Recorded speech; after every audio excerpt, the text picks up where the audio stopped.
Hi, it's Susan. I'm from Worldpeacefull, and I'm going to read a poem about a dream that I had where I was teaching peace. I guess I'll premise it by just saying that I remember waking up in the middle of the night and I'd had this dream. The next day, I remember ringing a friend of mine who's a teacher, and I asked if anybody taught peace. He said we teach war and peace, but there's not a dedicated curriculum to it. And this really was the beginning for me of a life shift. Prior to that, I was an analyst. Worked in market research for 10 years, trained in economics, which was very much utilised in that profession. I kind of see that part of my life as a left brain part of my life. It was more academic, more intellectual. I still have a lot of that faculty today, but I guess it's been enhanced by the inspiration that came to me after I had this dream. And I'd say that my life moved more towards the feminine after that. Everything pretty much dropped out of my life. My partner at the time, that was finished. I found that my work dried up. I was in a lot of uncertainty for years, and I still experience the uncertainty, but today I'm able to work with it as a norm. It's more normalised for me. I'm not scared of change or being not in control of something. So many things after that dream really just fell away. And it was almost like a reinventing of myself. It was like letting go of ambitions. I was never a particularly materialistic person, so I didn't have great dreams of owning a beautiful home and driving a nice car. I never cared about status. I'm Australian, and that's fairly a cultural thing. There are more Australians today that are really aspiring to live the high life, but in my generation, we were all pretty down to earth, and material things were not embedded in us as a priority of life.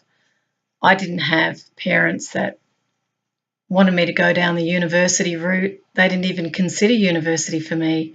I was considered good with my hands, but that was about it. So there was not a great deal of expectation around me and where I would go. So consequently, I didn't have any great visions of heading off down a certain pathway. But when I had the dream I was teaching peace, it really was a shift. It changed my life, and I believe it was a beacon to this new direction that I was to move toward. Of course, that led me into studying peace studies at La Trobe University, which was probably the happiest year of my academic life. I really loved what I was learning. I had an extremely inspiring teacher who was one of the foremost Gandhians in the world. He studied Mahatma Gandhi, and he literally went over to India many, many times. He'd met contemporaries of Gandhi's who were still alive. Even when I travelled the world and I went to India, I went to a university that was a Gandhian university in Gujarat, in Ahmedabad. And I had the opportunity to speak from the podium about travelling the world as a world peace clown, because I was delivering peace through humour and unconditional love. And it was a great experience because looking down at the audience, they were all students and they had these old sort of wooden spinning wheels, and they were spinning as I was speaking.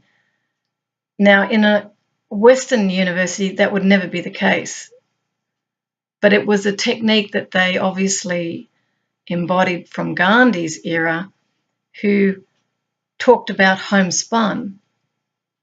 And that was his way of reminding the country to become self-sustaining or self-reliant. not to import, as he called, the misery from the West, but to support their own industries and become more communal. I mean, he started Tolstoy Farm, which was an experiment with community, learning to live in equality. There was no jobs beneath anybody in this community. That one was over in South Africa, and of course he had the Sabmati ashram, which is the one I visited in Gujarat, in Ahmedabad. And that was a beautiful ashram. I remember when I first arrived, it was very hot. I got taken on a nice long journey by the tuk-tuk driver, as they do. And I came to the ashram a bit early, and I just remember sitting on the concrete and keeping cool and looking at this outdoor museum, which had all Gandhi's pictures and various quotes from great people from around the world who admired what he had attempted to do. And really, his driving force was truth and love. These are not ideal notions. Many people go, oh, that's a very wistful, spiritual, it's not practical in this world. Well, actually, it is actually what produces the practice. It's a foundational strength. So when I sat there, I felt I'd come home. And I remember going away and having a sleep for a few hours because I'd been on an overnight train. Didn't get a lot of sleep. And then I came back and I wandered around and found myself at the bookshop and feeling myself very inspired. I grabbed a few books, but I could feel the tears coming to my eyes. I'll never forget. It was very powerful. And so I went back out of the shop again because I didn't want to cry in front of anyone.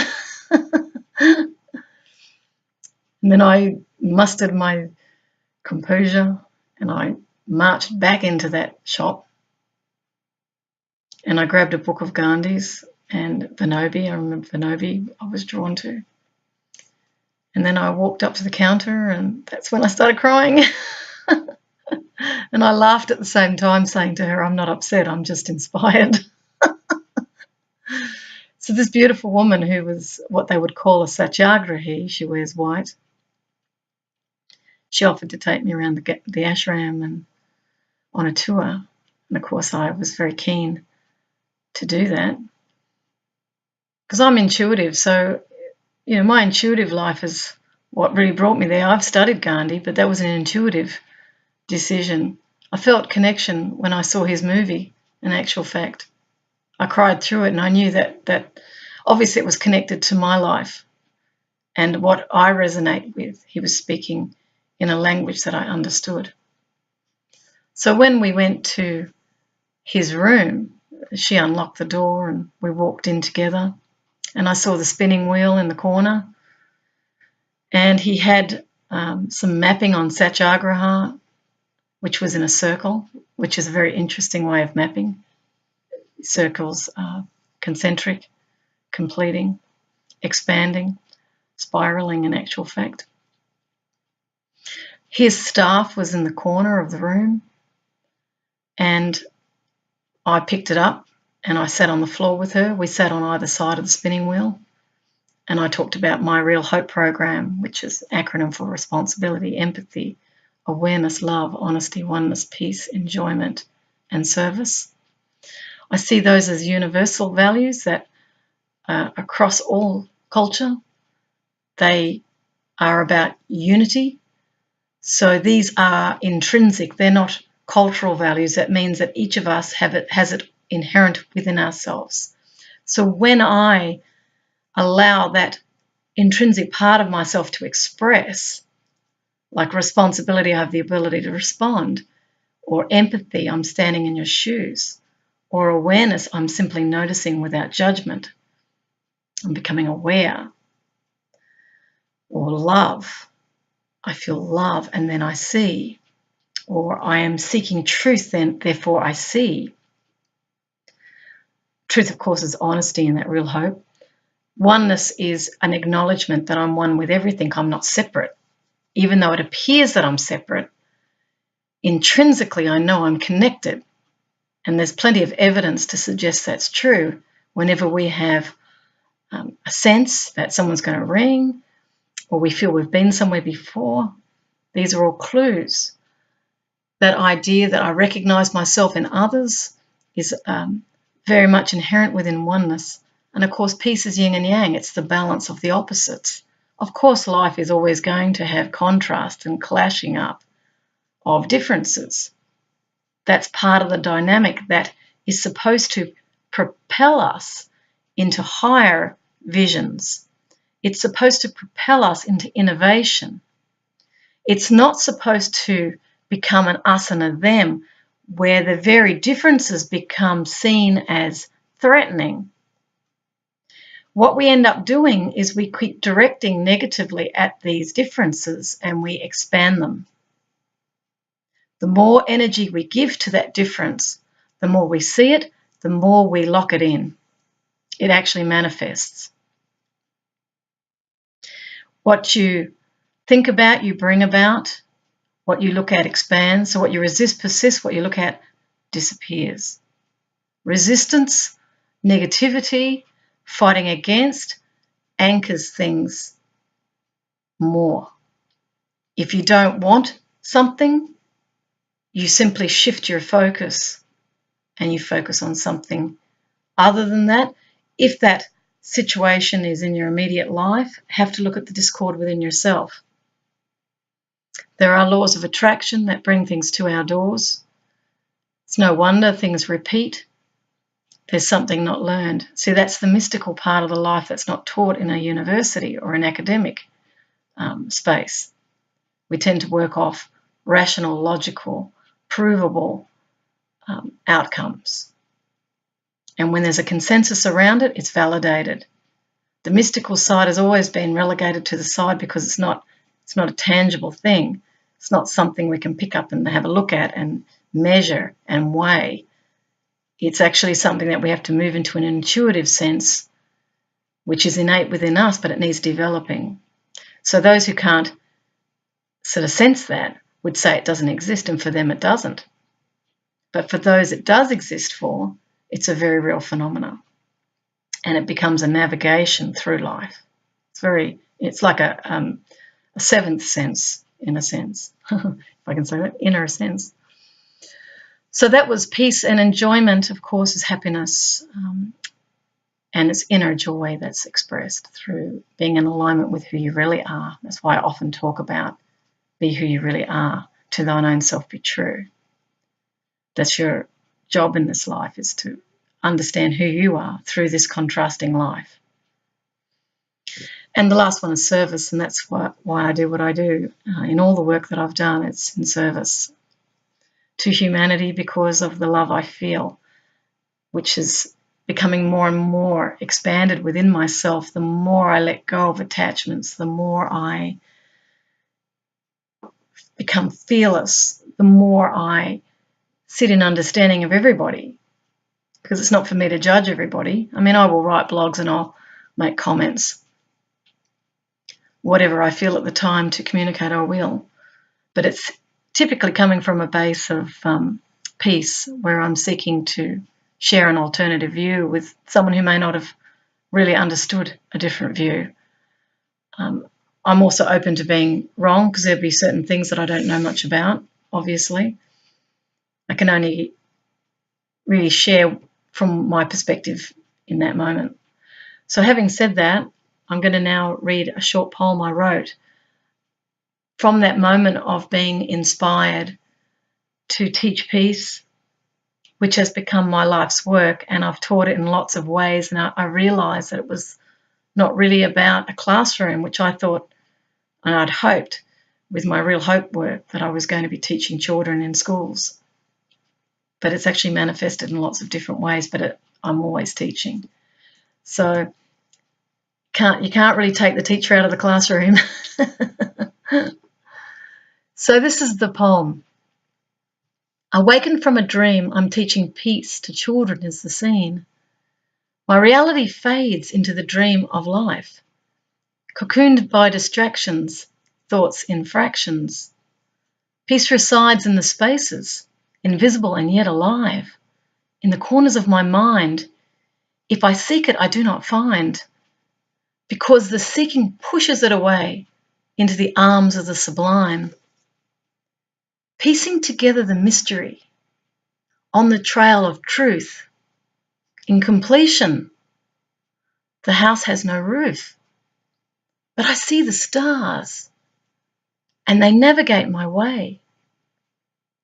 The pattern of life vibrates the song of love, echoing in the chamber of mirrors, reflecting back to you who you are in relationship. Or has your ship come in? Or are you waiting in the empty spaces between the notes of your song to hear the chorus of love, to unravel your meaning, to release your feeling of isolation in the prison of your mind? The key is passion. Open up the doors of freedom, working from the inside out. Why whisper when you can shout your uniqueness from a mountaintop? The way of truth, love, and joy will make it all stop. And in the aftermath of intense feeling, when you have liberated your soul, the cool wind of acceptance blows the cobwebs from the past, blows it away from your heart. You realize you have come back to where you start. And listening to the final drumbeat, there is no defeat. To breathe is miraculous. To experience is conception. All life revolves around the fragments of perception. But the center remains still. It is unchanging. It is ancient, but dares not act. The circle is the fact. No beginning, no end. No need to pretend. It is what it is. And that is so. So that came from that moment in 1998 when I dreamed I was teaching peace, and that set me out on a whole new trajectory. My life completely changed. If I hadn't had that dream, I probably would have been in business, making lots of money like everyone else. It literally changed my life. It's like once you've had that experience, there's no going back. You've kind of, it's almost like you're growing up. It's like a growing up. Like I discard things, when I was younger because I grew out of them. And then other things became of interest to me. Peace is the same thing. I just no longer felt the same desire for business. I saw through it much more clearly. I could see that it was leading us to a ledge. I could see that the rampant materialism was impacting Earth systems. I didn't want to become a manager, or I didn't want to have authority over people because of this very strong feeling of equity and equality that I have. I don't wish to tell people what to do. I actually prefer them to make their own choices. So empowerment was really more natural to me. The business world, you have to work extremely hard in order to make the money. It's not my nature to want to take from other people. My nature is more in the giving. I don't want to be distracted from my life and my world. I actually want to really create space to contemplate where we're all going. So for me, that dream of teaching peace completely changed my life in every way. And I've never looked back. I've never regretted anything because I'm dedicated now to love and truth. And that truth doesn't negate yours. It just means that it's primary in my life. It's the first thing of interest to me, is what is the truth of a matter? What is the truth of me? What would love do next? These become the sponsoring thoughts that create a different way of seeing. And once you start to see in this light, the world literally changes for you. And you do feel real hope for the world, and you can see great promise in other people. I'm not a cynic myself. I can see we're confused. That's very evident. I can see we're in patterns that have gone on for centuries that we haven't broken out of because we've not questioned it sufficiently. But I also can see that we're at a transitional point here where our world is changing, which means we have to be able to face that change with approaches that are workable. One can't keep using the same approaches. I think it was Einstein who was saying we have to learn to see differently. You can't solve a problem from the same consciousness that created it. We have to learn to see anew. And I believe that dream for me is what has enabled me to see anew. This is why I speak in a love narrative, because I know absolutely our world must embrace love in order to be able to meet with the challenges that are going to confront everyone. Love is the navigator, and I know this. It also relaxes you. It doesn't pit you against people. You have to trust that love can carry you, and it certainly has done that for me. In homelessness, poverty, traveling alone, going into new vistas that I've never been before, in this exploration of my own life and the world and the cosmos, love has been for me the great strength that's enabled me to be an independent person. So with that, may you also follow your own dreams. May they be beautiful dreams. Don't ever discount them. And I look forward to discovering more and more people like myself who are dreaming a much, much more beautiful and inspired world, which I feel is not too far away.